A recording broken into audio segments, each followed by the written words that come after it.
What's going on, people? Oh boy, how's everybody doing out there tonight? We got 3 folks watching, 2 thumbs up. This is a good way to start. I know I got some usual suspects here. Pardon me, gonna switch over to the chat here.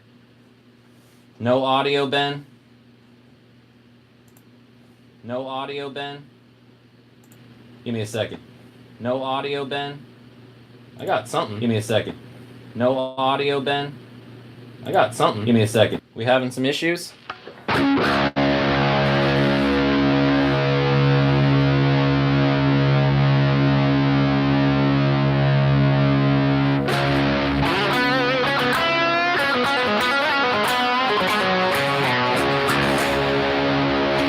What's up, Charlie? How's it going out there? How's everybody doing?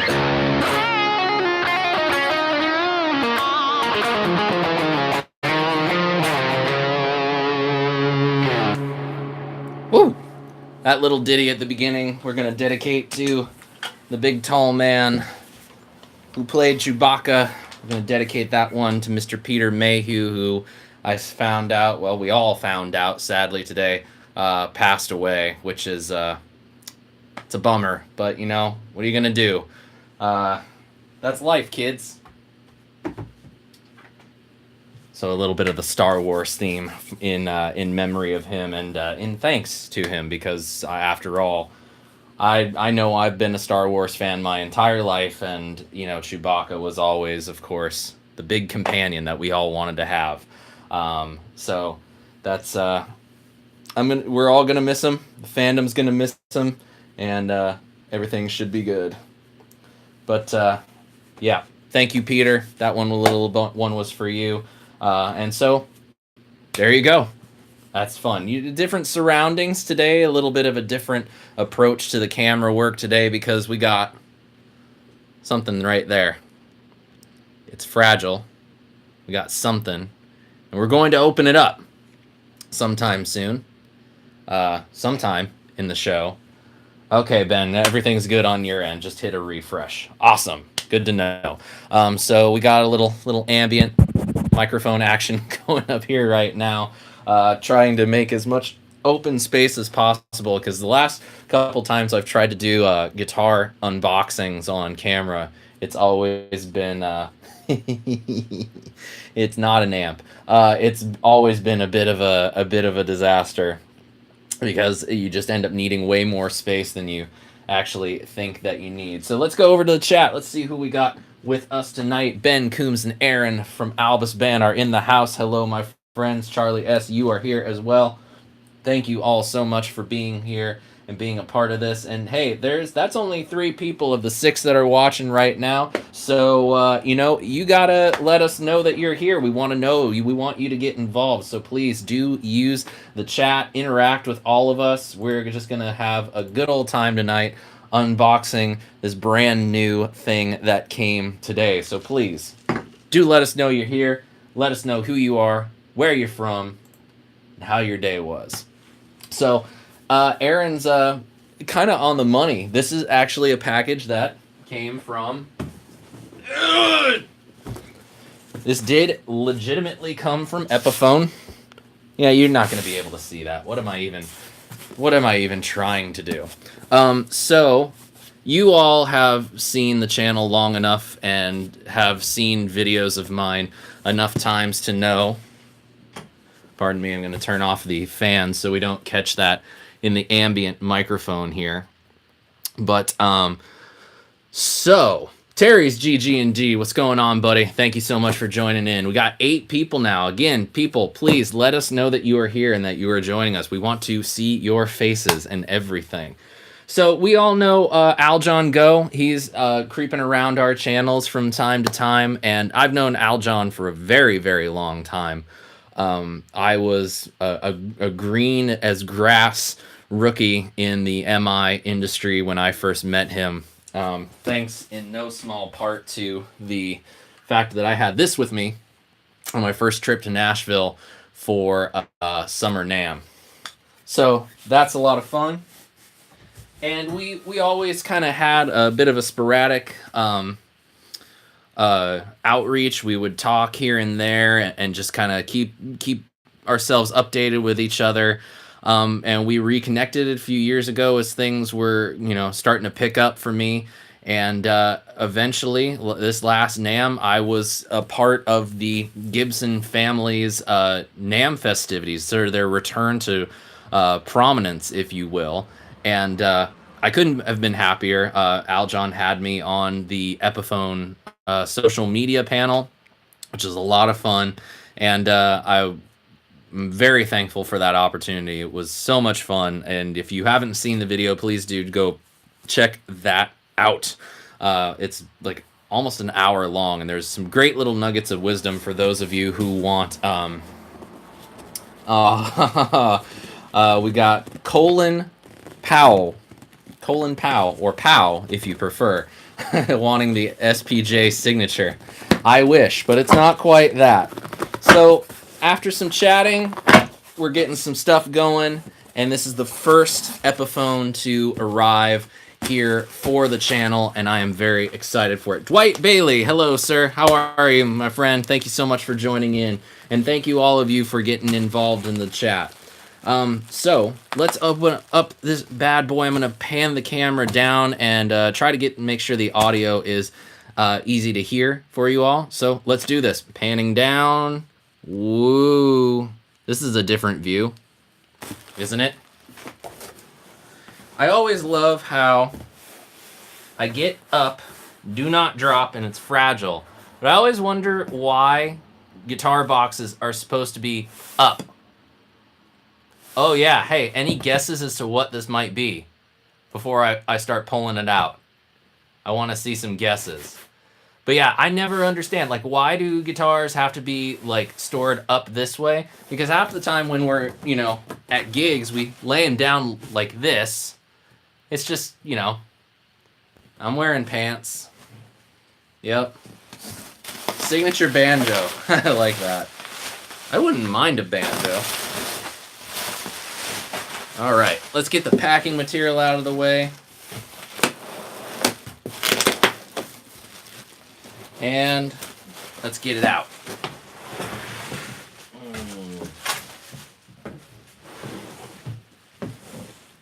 All right, just gonna make sure that there's nothing mysterious in the bottom here. Nope. Okay. Well, it's a cool case, and you can probably, fans will probably be able to tell what this might be.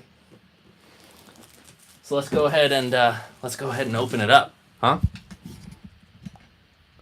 Angle this mic down. Okay, I like the case. Very cool looking case. Nice black stitching. Oh yeah, one on the back right here. Okay, here we go. Ooh! There it is.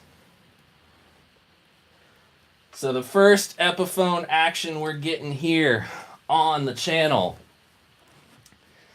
is the Bjorn Gallant signature Les Paul custom. You just look at that. That is one banger of a guitar. Classic Les Paul custom appointments, the silver top knobs, gold hardware, 5-ply binding, cream, black, cream, alpine white finish, bound neck and bound body, Grover tuners on the headstock, different kind of diamond appointment, nice cold gold truss rod cover, white pickup ring, switch tip. Now this is a key thing. Gold Metalworks EMG pickups. Now I'm not an EMG pickup guy, so this is a very different kind of animal for me. And as somebody pointed out, bottle opener on the back. That's awesome. So, in the spirit of this arriving, let's say we play it. first time I've ever slung this guitar on my body. First time ever holding it in my hand. So this is going to be a bit of an experience. Pardon me while I hook up my in-ears. This is usually what I have to do anytime I do demos or any of these live shows, because I want to be able to hear myself. Wow, that's loud. I want to be able to hear myself without having to resort to any sort of weirdness. First off, let's see if this thing came in tune.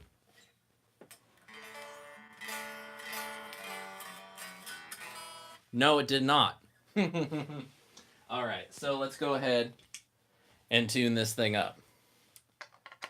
May I please have some tuning music, if you please?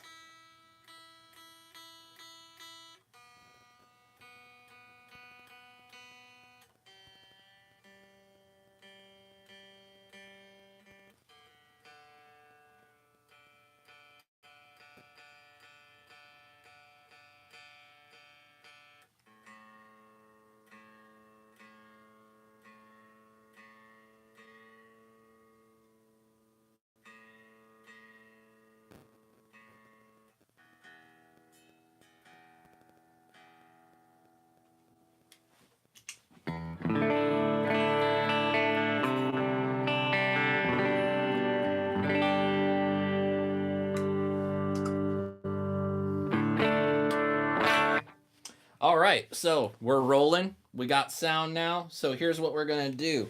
The rig has always kind of been around this setup with the new neighbor Neuron running for all the amp sim stuff with the cab sim on it. The Architect for a little bit of extra boost and other stuff like that. The Flashback 2 for Echo, and I have the Astronomer running. So my initial impressions of this are going to come pretty, pretty loosely. I'm not going to probably say a whole lot on it other than just like how much I like or dislike the sound. And obviously anything in more detail we'll do at another time. But since we're here, let's hear this thing. So I'm going to go ahead and mute my vocal microphone and just start playing through some of the tones that we can get with the Neuron. So here we go. I'm out.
Did I just see Steve from Boston's name flash by? Thanks for coming in, buddy.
I like this.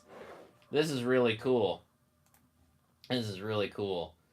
Man, I need to get in with this chat because man, we got Steve from Boston has joined us in the house tonight, buddy. I know I saw your comment. You're getting ready to head out to Dallas. Do have fun at that show. Quentin James, you are here, and it is great to have you, my friend. Thank you, Steve. I appreciate that. So the rig is basically all direct tonight. We're running with the guitar, going into a polytune for tuning. I got a Matthews Architect, which does boost and clone style overdrive with 3-band EQ. It's the New Neighbor Neuron that's doing the bulk of the and the. So that's like all the gain stuff. Flashback 2 on the floor with my tone print in it. And then the Matthews Effects Astronomer, which is a really like ambient kind of reverb pedal.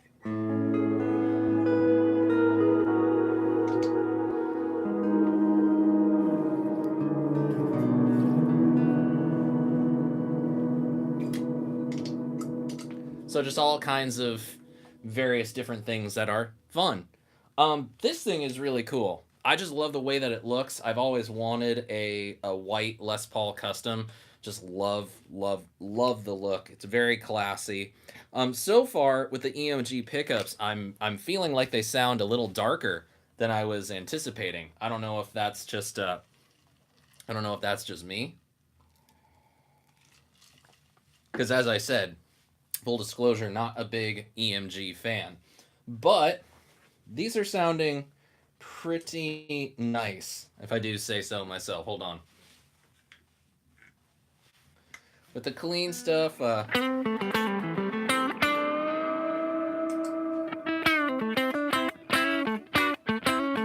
it's almost like I know that there's some compression on the sound on the Neuron that I have running already, so it almost feels like maybe I can get away with having less compression on it.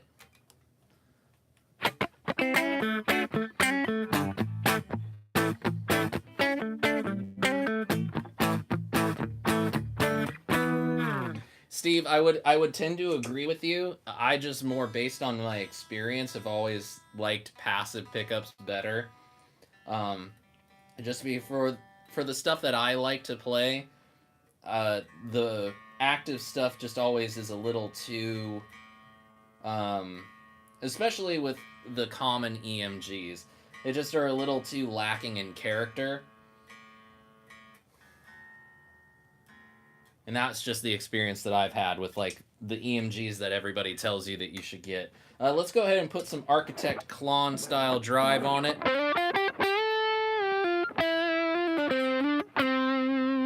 A little bit of Astronomer verb.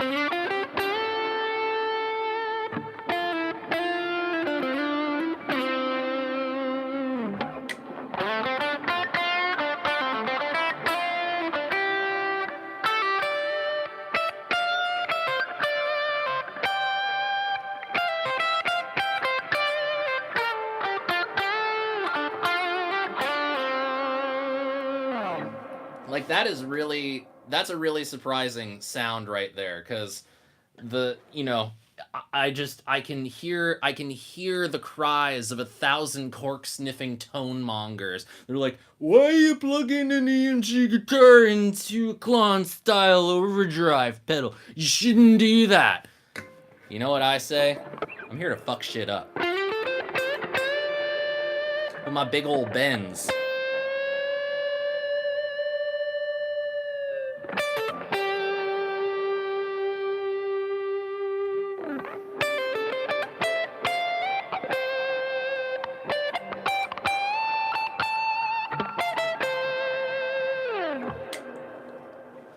And then easily transition into the more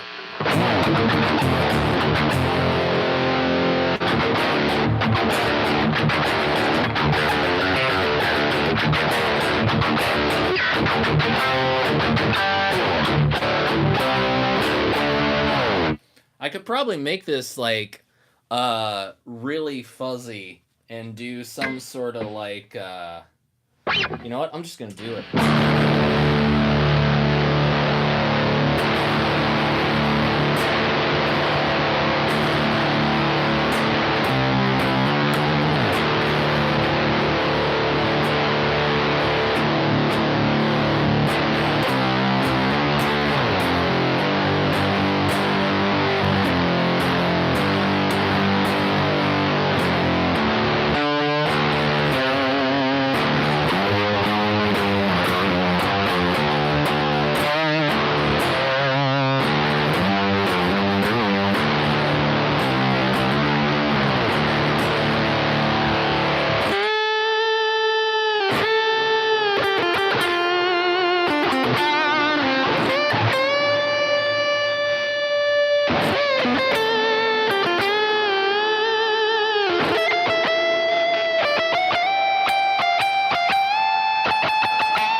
Well, that was, as Steve said, that was all the gain. I don't think, I don't think that Colin would like me too much for using all the gain.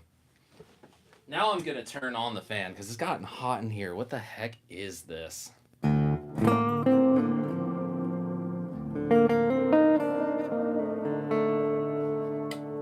All right, so first impressions. Let's actually talk about the first impressions. The white Les Paul, classy as hell. Les Paul custom. Oh my god, it's coming to get you. It's the Epiphone headstock. The rest of this video will be done with the Epiphone headstock front and center.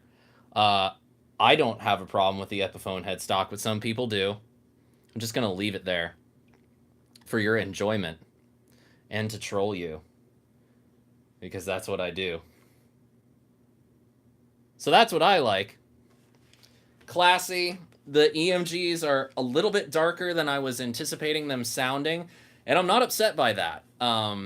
It'll be interesting to kind of bring everything into the fold more regularly and see how it works with everything that I am normally doing. The neck was something that I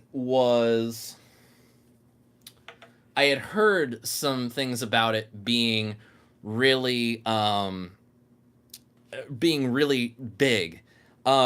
This definitely has more of what I would call the 50s style neck, but it's not a baseball bat. It's something that even in your hand, like, I can comfortably wrap my entire hand around the fretboard, and it's not something where, this is something that I've noticed in more recent Gibsons, like with the 2019 and the 2018, even going back to like the 50th anniversary Les Paul runs, they started widening the fingerboard a bit, and it kind of felt like this little part of your hand where your thumb starts to meet the rest of your fingers. It just felt like every time it was digging in it, and it just was not it was just not enjoyable. This, however, is a very enjoyable guitar, very comfortable and very classic. And that is an interesting point about this guitar, is that it is appointed very classically. It's not the kind of typical metal guitar. Personally, I can see myself putting some thicker strings on this, because I do like 10 to 52s, and these feel just on the low end. They feel a little slinkier. The action pretty much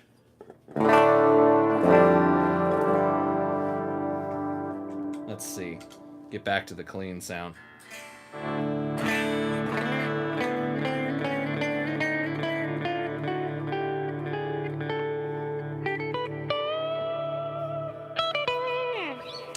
It definitely feels like comfortable.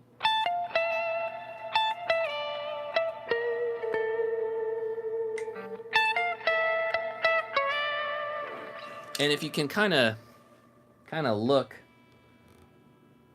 it's definitely low enough, and it's not going to be, I haven't run into any.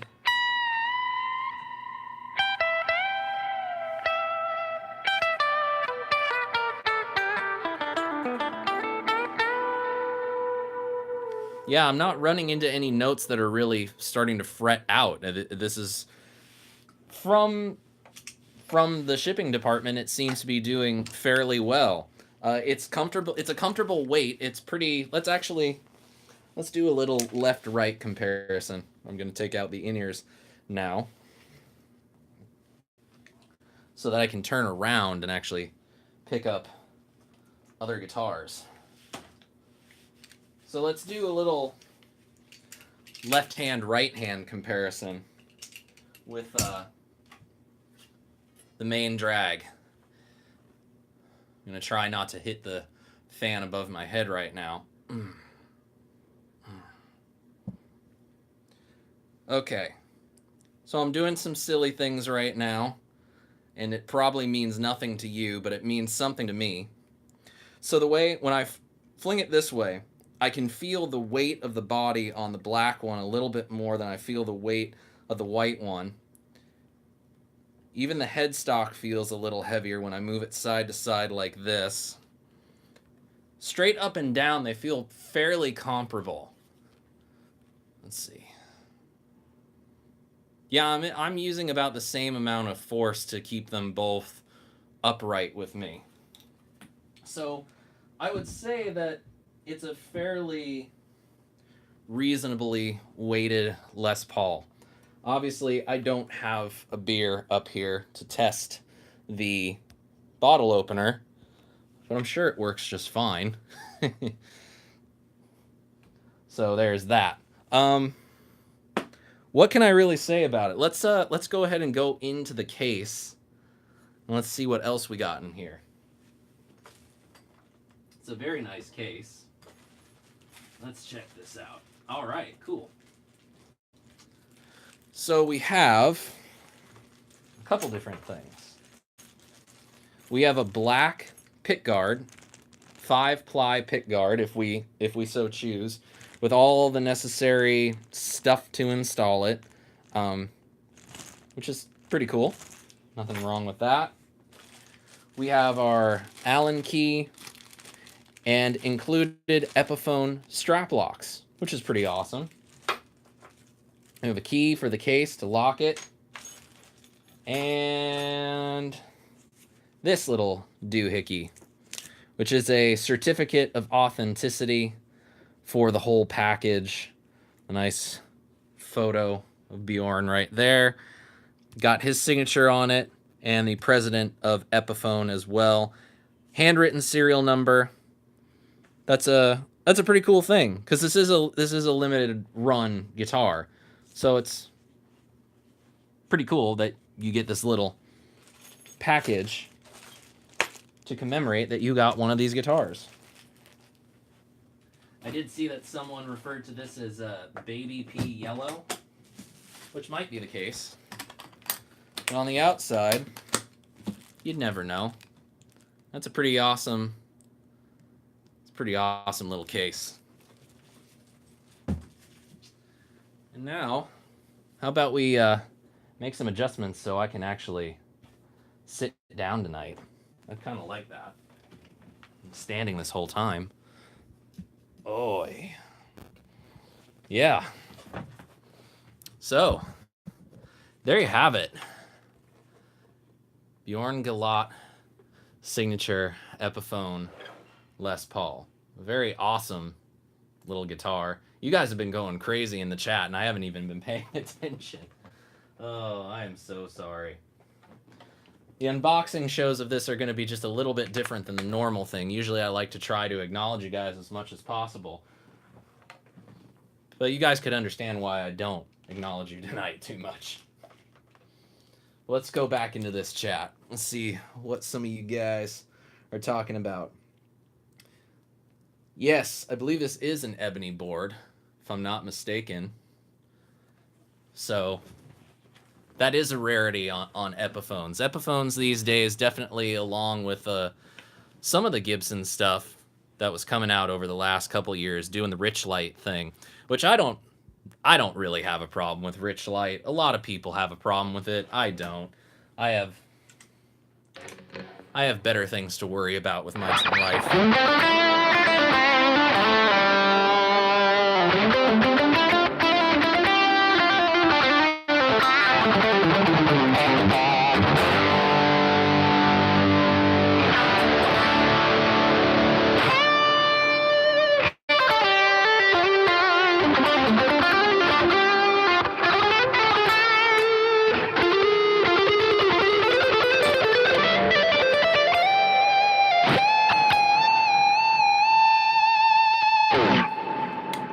Yeah, I like it.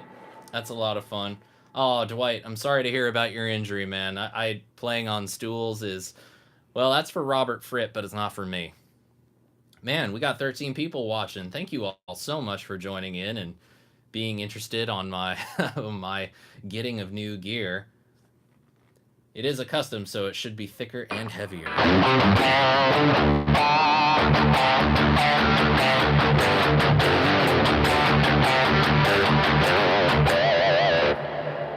Yep.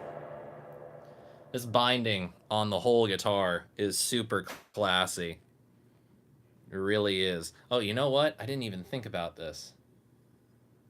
The fret edges don't feel terribly smooth, but they also don't feel really sharp. And I've played a couple guitars recently where the fret edges were really, really sharp. I did not want to keep playing. So I think we're going to be okay with this one.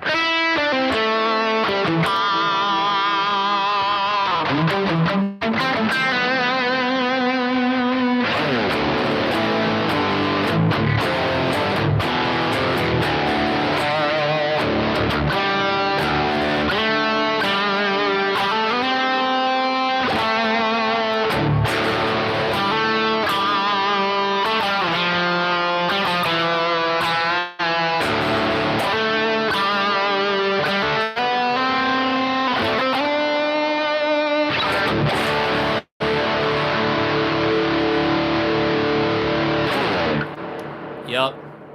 There we go. Did I make a Cayuse reference? I didn't really make a Cayuse reference. I was more going for sleep, but oh well. There we go. Let's see. Quentin. Hey, Quentin. How you doing, buddy? Just did a live stream and someone said that my Helix sounded great, but I was plugged straight into a PV Studio Pro. Oh, you know, that's one of my favorite things in doing some of these videos where you don't divulge the entirety of your setup to people, is they often assume things about your setup, and it's always really fun to see what certain people think your rig sounds like for that particular video. I had someone once asked me in a recent video if I was using a Vox, and I don't own a Vox at all. And it was literally, I took, it was my Clover demo, and I just used the Clover going into my Rock Reverbs clean channel, but I used the 3-band EQ to really, really tailor it to get that Voxy chime and add in some like crunchy mid-range. And he swore it was an AC30. I'm like, no, I don't have an AC30. I do not have an AC30. Oh, I see. Ben was making the Cayuse reference. Yep. Oh, we got some questions here. We got one from Greg Burkhart. Great. How you doing, buddy? Would you ever stack the Architect with your OCD, or are they too similar with the presence of the mids? I honestly I've never thought about doing it, but I would imagine that they would actually work great. If the Here's my understanding of what the OCD is going after in terms of vibe. The OCD is essentially like an 18-watt Marshall. That's essentially the gain sound that it's going for. So, with that being said, a lot of times guys will crank the mids on Marshalls in that plexi school because that's part of the sound. Since on the Architect V3 you have a mid-range control on there, if you like the gain that you get out of it and you want to use some of the tone shaping from the bass and the treble, you can very easily dial it out. It's not a complicated thing to do, and it works great. And the 3-band EQ is really kind of the thing that sets it apart from some of the other clone pedals that are out there, or at least Centaur style overdrive, since it's not a straight clone. So I would go for it. I might try that sometime and see how it works. And if you have the ability to do it yourself, go for it and let us know what happened. Again, I recommend an SPJ is here to FSU sticker. It might happen. Might happen. There we go. Can confirm, dig the cleans. The dirty is better than I recall, but the dirty is still a little sterile character-wise for my taste. Good pedals and amps can fix that, though. Indeed, they are. Quentin says, EMGs are fine. They just sound same no matter what you put into them. Yeah, that was kind of the thing that I was always my hesitance to go for EMGs as pickups in my instruments, because if I have different guitars, I want my guitars to sound different. What a novel concept. I remember years ago in one of the guitar magazines seeing a rig rundown or rig diagram for Nickelback, and I was astounded at how one of the guitar players had EMGs in almost every guitar that he had. He had EMGs in a Telecaster. He had EMGs in a Jaguar. He had EMGs in Les Pauls and all that kind of stuff. And it just seemed to me like you're putting EMGs into every guitar, but they're active pickups, so they're innately going to have more of their own character. Well, pardon me. They're going to have more of their own character than the character of the guitar that you're putting them in. So it always just seemed a little silly to me in that respect. But there are people that like EMGs. Look at a guy like Jim Root. He uses his EMGs in all his Fender guitars, and he has a way that he wants it all set up. Kirk Hammett and James Hetfield, though now we're starting to see them get the chance to take the standard EMGs that they've had for years and tailor them to their own tastes and specifications to make something a little bit different. And that would be interesting to hear. Terry is commenting on the pickups. If they're the 81-85 classic set neck has Alnico 5s in it, and the bridge is a ceramic based pickup, so bridge will really gain out with OD and such. I'm not 100% certain if they are. When we actually get to do the full-on demo where we go into all sorts of detail on the specs and everything, we will, of course, address all of these things to make sure that when you guys watch the demo, you get all the info you need to make up your minds about whether you want one. All right. Man, so many of you guys going in here. This is nice. It's nice to have you guys here. Thank you so much for joining in. It is so awesome. All right. Well, this is where you guys started commenting on everything.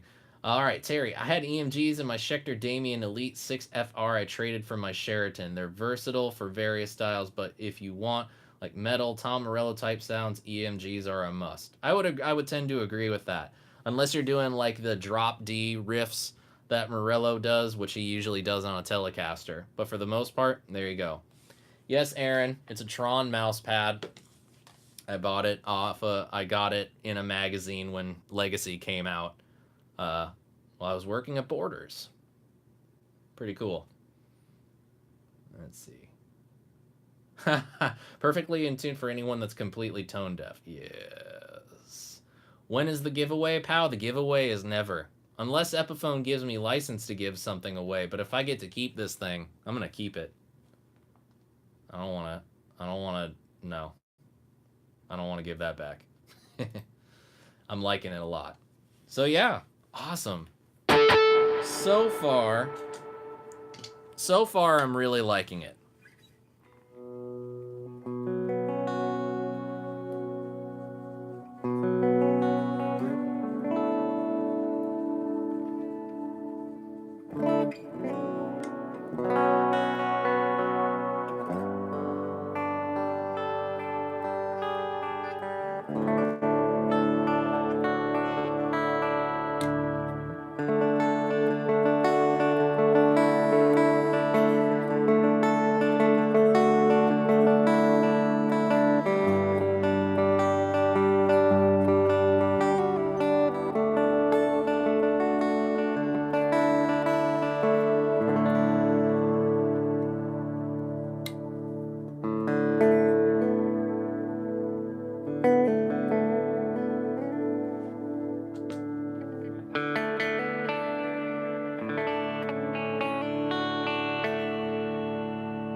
These cleans are pretty good.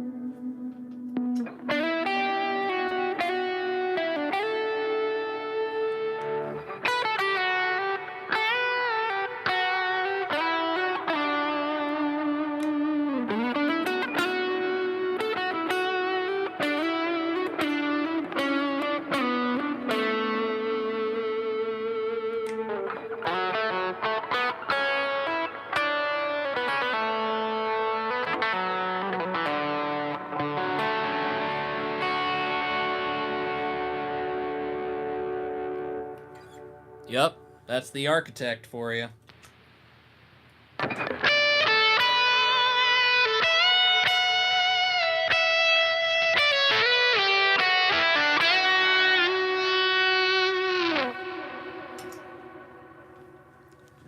In case any of you needed more of a reason to want to get an architect of your own.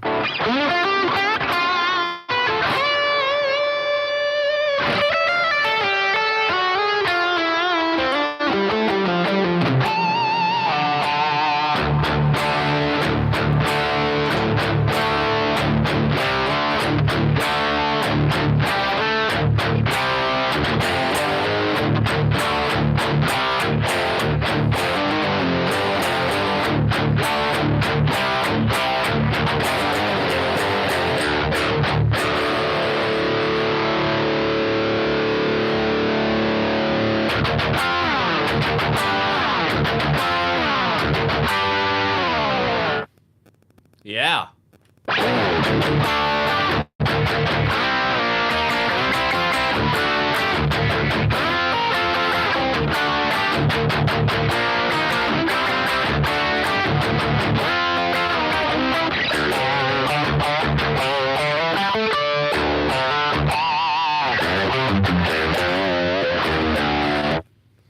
Yeah. Yep, this thing is pretty rad. Looks good, sounds pretty good, feels really good.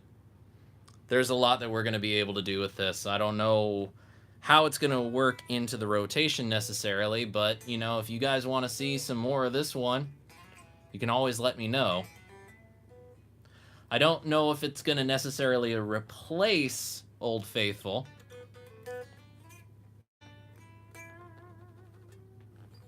but it's certainly a contender nonetheless.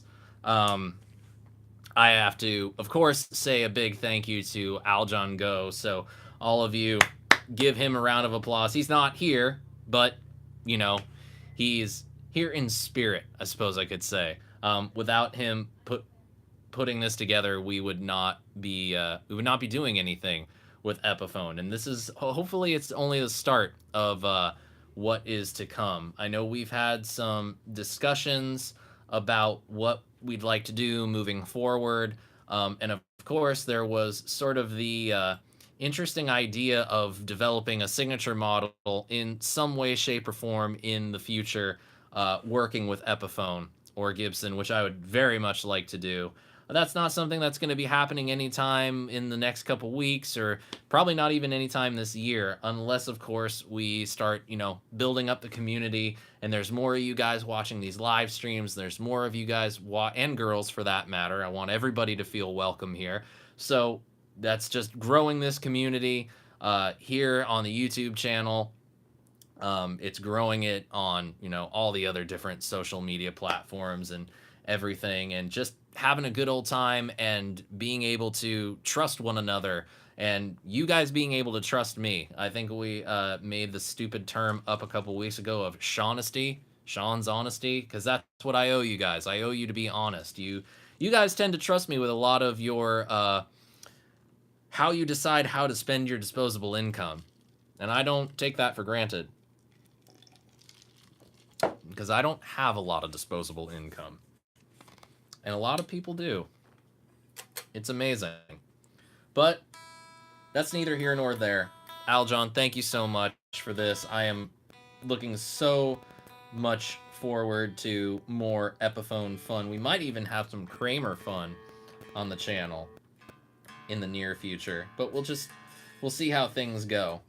But I'm looking forward to it. We grow the community. It's something that Ben just brought up. Grow the community. Lots of great folks out there, and that's true.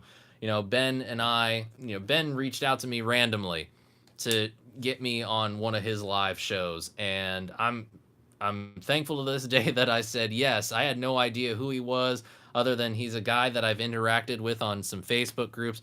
I didn't even know about his YouTube channel until he asked me, and when I started checking it out, I was like, hey, this could be really fun, like nice little relaxed atmosphere. And he's turned into somebody who I think is one of the great up and coming channels out there. So thank you, Ben. And thank you again for also agreeing to be the admin as well, which I greatly appreciate. Aaron with a question. Does the retail in Hey, Sean, does that retail in $5.99, $7.99 like most higher-end Epiphones, or do the EMGs push it up a little bit? I don't actually know. So let's go ahead and go to Epiphone's website. And let's see. Because they do actually have these on the online store right now. At least what I saw. Artist model collection. So right now, direct from Epiphone at store.epiphone.com, you can find this guitar with all the goodies for $8.99. So it's a little bit more than that $7.99 deal. But I don't think it's excuse me. Aw, thanks, Aaron. Yeah. He schedules himself around you two dudes. That's so nice of you. It'd be nice if more people did that as well. But I have fun doing this. This is a cool little thing for me to do. It's an interesting way to spend my Thursday nights. I did not think I'd be talking to a camera for an hour like I do these days.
Back with a C or back with a K. No, this is just soda.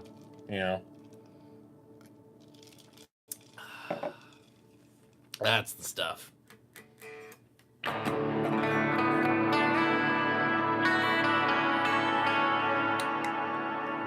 Yeah, Terry, this is surprising. Maybe it's like those even dynamic things that are going on.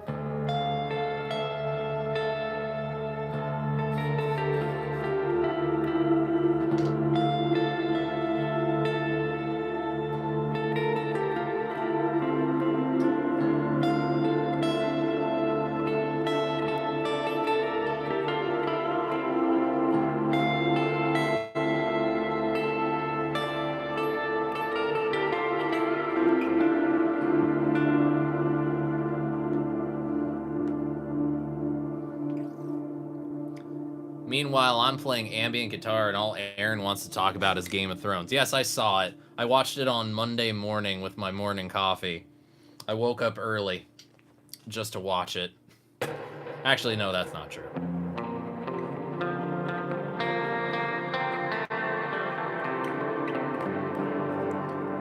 But the screen was too damn dark. God. The color grader needs to be fired.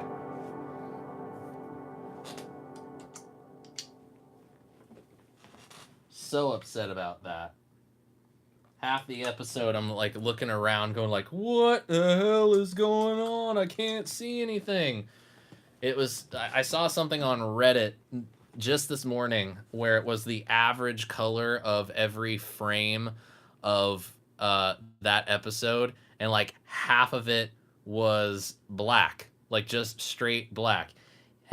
Yes, Mark, I get that the battle was at night, but we still, like, at a certain point, you still need to be able to see the facial expressions of the actors performing the characters. And there were so many moments in that whole episode, right up until the end, where you just had no idea what was going on, and it just drove me nuts.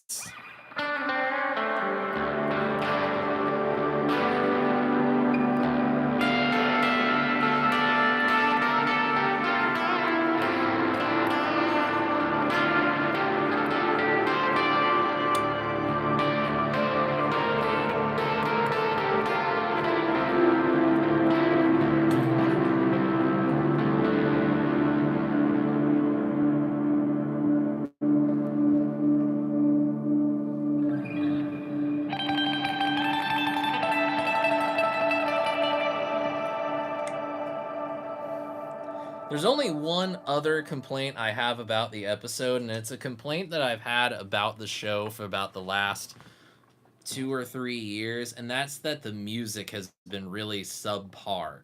There was a point in the episode where, like, they were trying to do something. They were trying to do something kind of like Hans Zimmer would do, and if you're not Hans Zimmer, don't try to be Hans Zimmer. I'm not Hans Zimmer, so if I ever scored a film, I'm not going to score a film like Hans Zimmer. Just don't try it.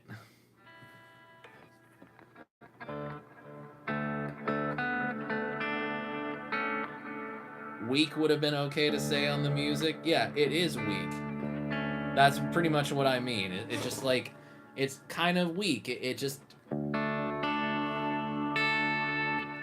there's no, like, it doesn't, there's a lot of points where it just doesn't fit. You know, that's all. It just doesn't seem to fit, and there's nothing spectacular about it, and it just kind of falls flat in certain episodes. So that's really the only thing that I can say. Well, guys, we're just about hitting the hour mark here. We got 5 more minutes, and I do need to get to some stuff before I start winding down for the evening. But I had to share this unboxing, this very special arrival. It is so cool to be a part of the Gibson and Epiphone family after so many years of working so very, very hard, and I'm very excited to see where this relationship ends up and what it could possibly produce. So with that in mind, what are we going to be doing in the interim until this demo comes out? Well, please come back on Saturday. We have the Sonic Cake Rock Stage demo coming up in a few days. I may or may not be playing a show at the beginning of June, and if I 100% have details for that, I'll probably tell you guys here on the stream. And topic of next week. I would like to know what you guys would like to talk about. Let's do a topic show. So I'll throw some things up on the community tab, but if you have some suggestions, please do make them known to me. I would love to know. A show, you got new members. Well, we've had the members, but it's a little complicated. I'll explain it another time. But big thing is we are going to be doing a insanely big push and launch for the Patreon page in June as we start to shift content for the summer and do some new stuff. So I will be having a bunch of news for you guys on the Patreon pre-launch so that you can get in before everything goes up. All sorts of things I've got planned. I'll share all the notes and all the ideas with you. For the time being, though, thank you guys all so much for joining in on this. To all of you that commented, Dwight, Ben, Terry, Aaron, I know we had Steve from Boston in. Steve, thank you again for coming in. Mark Shields, Greg Burkhart, I am losing it all, man. Rob Adams was here. I know I saw Janice in here for a little bit. Janice, thank you so much for joining in. Quentin was here as well. Charlie S was here as well. We had a great little crowd. Thank you guys all so much for coming into this little fold and having some fun. Next week, let's come up with a topic and let's talk Patreon ahead of the launch, some things that you would like to see done, and some cool little unique exclusives that I am thinking about doing for you guys should you choose to join. So for that, with the new Les Paul in hand, until next time, my friends, I'm Sean Pierce Johnson. I wish you all out there